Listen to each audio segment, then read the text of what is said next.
Hello students, कदम study centre में आपका स्वागत है। स्टूडेंट्स, हमने 10 नंबर का चैप्टर स्टार्ट किया था इक्वेशन। उसमें आज हम सीखने जा रहे हैं the solution of an equation, ये टॉपिक। तो स्टूडेंट्स, आपको यहाँ पे दिख रहा होगा कि एक बिल्डिंग है, उसके पास ही एक कुछ शॉप है और एक हाउस है। इन द पिक्चर अबो, इस पिक्चर में the distance between the house and the school is seen to be 300 metre. तो ये स्कूल की बिल्डिंग है, ये एक स्कूल है और ये एक हाउस है। इन दोनों के बीच में डिस्टेंस है 300 metre. On the same straight road, उसी रोड पे there is a shop between the school and the house. इस स्कूल और हाउस के बीच में ये एक शॉप है। The distance between the shop and the house is 190 metre. ये शॉप और हाउस के बीच में डिस्टेंस है 190 metre. What is the distance between the school and the shop? तो ये डिस्टेंस दिया हुआ है, टोटल डिस्टेंस दिया हुआ है, तो हमें इस स्कूल और शॉप के बीच का डिस्टेंस निकालना है। Use of letter for a number. अब हम क्या करेंगे स्टूडेंट्स, हमें स्कूल और उस शॉप के बीच का डिस्टेंस निकालना है, तो वो हम किसी लेटर के ज़रिए वहाँ पे हम उसे राइट करेंगे। अब जैसे कि स्कूल और शॉप, इसके बीच में हम x मीटर डिस्टेंस तय कर लेंगे और शॉप और हाउस के बीच में दिया हुआ है डिस्टेंस 190 मीटर। तो वो पहले से दिया हुआ है और हमने मान लिया स्कूल और शॉप के बीच में x मीटर डिस्टेंस है और टोटल स्कूल और हाउस के बीच में डिस्टेंस है 300 metre. Teacher said, see how the given information is shown in the picture above. ये ऊपर जो पिक्चर दिया है उसकी जो इंफॉर्मेशन है वो इस तरह से। Sujata said, sir why is the distance from the shop to the school shown as x। Sujata ने पूछा, हमने x क्यों मान लिया स्कूल और शॉप के बीच का distance? Teacher said, instead of writing the number we suppose that the distance is x। जब हमें कि कोई नंबर पता नहीं है, जैसे कि स्कूल और शॉप के बीच का डिस्टेंस पता नहीं है, इसलिए हम x मान लेंगे वो डिस्टेंस को। जब तक हम सॉल्व नहीं करते तब तक हम उसे कुछ ना कुछ लेटर से उसे डिनोट कर देंगे। That is the distance we have to find out, और वही डिस्टेंस हमें फाइंड आउट करना है। Till we do so we write it as x। तो इस तरह से हमने उस डिस्टेंस के लिए x मान लिया है। Sameer said, then the sum of x and 190 should be 300। अब समीर ने क्या कहा, जो स्कूल और शॉप है उसके बीच का डिस्टेंस x है, शॉप और हाउस के बीच का 119 है, तो यहाँ पे इन दोनों की एडिशन 300 आनी चाहिए। Teacher said that is right. Teacher ने कहा ये करेक्ट है। Let's write this in the form of an equation. अब हम इसे इक्वेशन के फॉर्म में राइट करेंगे। Remember that x is a number but we do not know its value as 8। याद रखना है कि x जो है वो कुछ ना कुछ नंबर है, लेकिन हमें वो पता नहीं है और उसकी वैल्यू हमें फाइंड आउट करनी है। अब हम उसे एक इक्वेशन के फॉर्म में इस तरह से राइट करेंगे students, x plus 190 is equal to 300। What is the value of x here? यहाँ पे x की वैल्यू क्या होगी, ऐसे टीचर ने क्वेश्चन पूछ लिया। First suppose x was equal to 70। अगर समझो x की वैल्यू अगर 70 है तो इस 70 को 190 में हम ऐड करते हैं तो मिलता है 260। तो ये 300 आना चाहिए, 260 नहीं आना चाहिए। इसका मतलब यहाँ 70 नहीं होगा, that was less than the right hand side. तो ये इक्वल का साइन है, इक्वल के दोनों साइड में हमें नंबर सेम आना चाहिए, तो 70 ये नंबर वहाँ पे नहीं आएगा। Then the took 150 for x। तो हम x के लिए 150 नंबर लिख लेते हैं।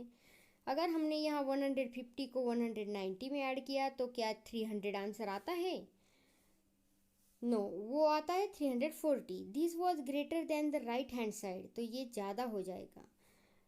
She choose 110 for the value of x। तो उसने यहाँ पे 110 को चूज किया x की वैल्यू के तौर पे। अगर हम 110 और 190 को ऐड करें तो 300 आता है। That made the left hand side same as right hand side. तो जो लेफ्ट हैंड साइड है वो राइट हैंड साइड के इक्वल आ जाएगी अगर हम x की वैल्यू 110 राइट करते हैं तो।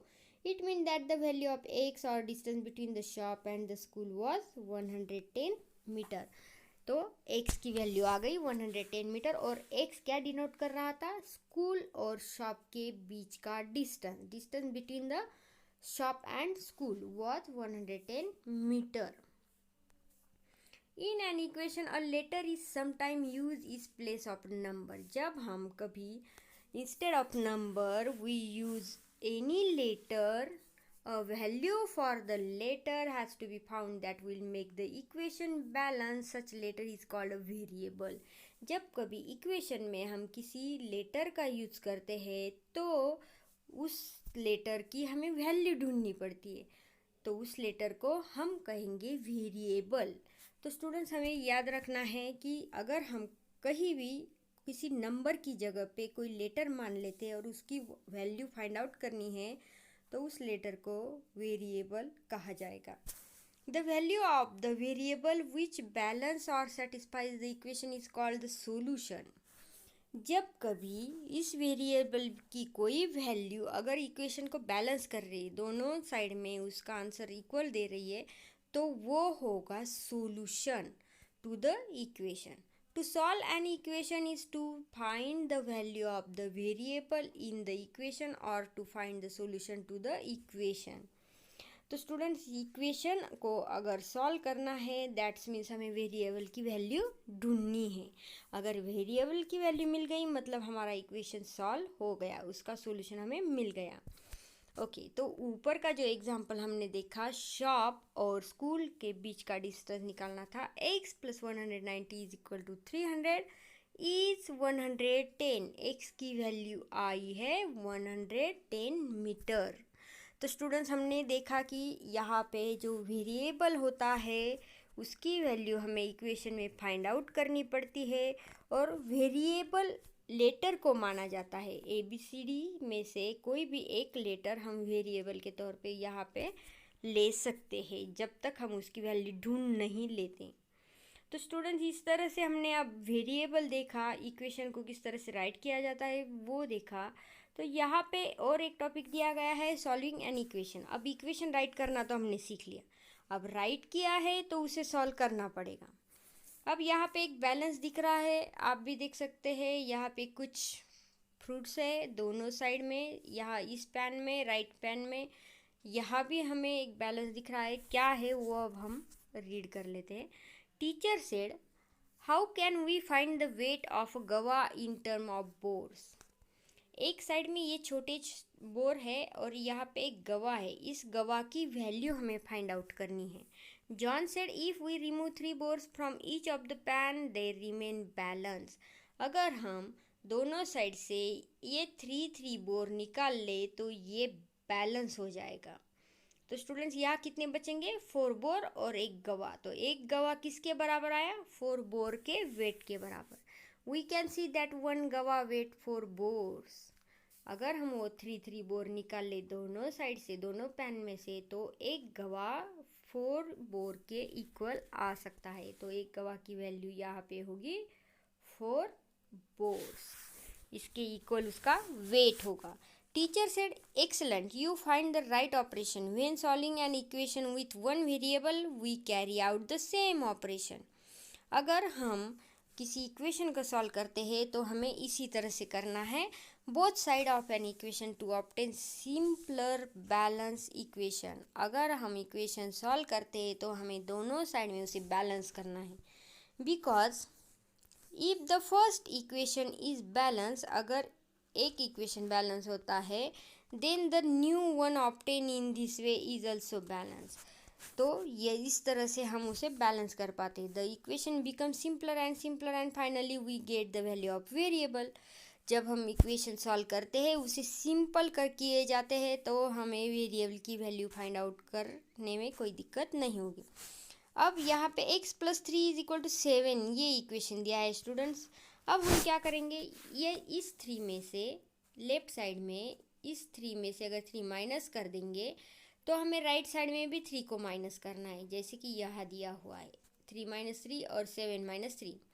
अब ये +3 और ये -3 है तो दोनों की वैल्यू यहाँ पे 0 हो जाएगी, तो x + 0 और 7 - 3 आ जाएगा 4। तो x इज इक्वल टू आ गया 4। सब्ट्रैक्टिंग 3 फ्रॉम बोथ साइड्स, हमने 3 को दोनों साइड से सब्ट्रैक्ट कर दिया है। Let us take a second look of the previous equation. अब यहाँ पे और एक इक्वेशन दिया है जो कि हमने सॉल्व किया था पहले, जो कि स्कूल बिल्डिंग और शॉप के डिस्टेंस का था। यहाँ पे हमने मान लिया वेरिएबल x, जो स्कूल और शॉप के बीच का डिस्टेंस है 190, शॉप और हाउस के बीच का डिस्टेंस था और टोटल डिस्टेंस था 300। तो यहाँ 190 है, हम अगर दोनों साइड से 190 को माइनस कर देते हैं तो यहाँ 190 - 190 0 आ जाएगा। तो x + 0 और 300 - 190 इज इक्वल टू 110। तो x की वैल्यू आ गई 110। While solving an equation, we can use this simple and unerring way rather than examining several random solutions. अगर हम किसी इक्वेशन को इस तरह से सॉल्व करते हैं तो हमें सिंप्लीफाई करना बहुत इजी हो जाएगा और वेरिएबल की वैल्यू हम ढूंढ पाएंगे।